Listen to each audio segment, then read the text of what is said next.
এই দেখুন বন্ধুরা, আজকে চিকেন রান্না হবে। চিকেনটা বেশ ভালো করে ধুয়ে নিয়েছি। আর এইটাতে একটি ওই মাছের ঝোল চাপিয়েছি, আর এইটাতে চিকেন রান্না হবে। পেঁয়াজটা কেটে নিয়েছি, তেলে দিয়ে দিয়েছি। তেলটা গরম হয়ে গেছে, পেঁয়াজটা এবারে লাল হবে। খুব ভালো করে নেড়ে নিচ্ছি। তারপরে চিকেনটা এটাতে দিয়ে দিচ্ছি, একটু একটু করে দিয়ে দিচ্ছি চিকেনটা দিয়ে পরে খুব ভালো করে নেড়ে নেব। এটাকে লাল করে ভেজে নেব। লাল করে ভেজে নিয়ে ওটাতে হলুদ দেব, ওটাতে মশলা দেব, নুন দেব, তারপরে একটু দই দিয়ে দেব।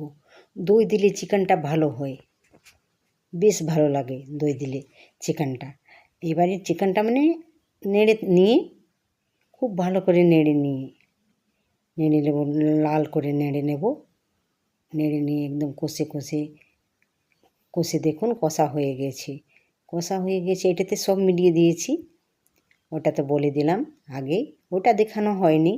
তারপরে আমি একটু মশলা যে ছিল জারটাতে, ওই জারটা ধুয়ে আমি একটু দিয়ে দিয়েছি, জল দিয়ে দিয়েছি। বেশি জল দেবো না, একটু মতো জল দিয়ে দিয়েছি।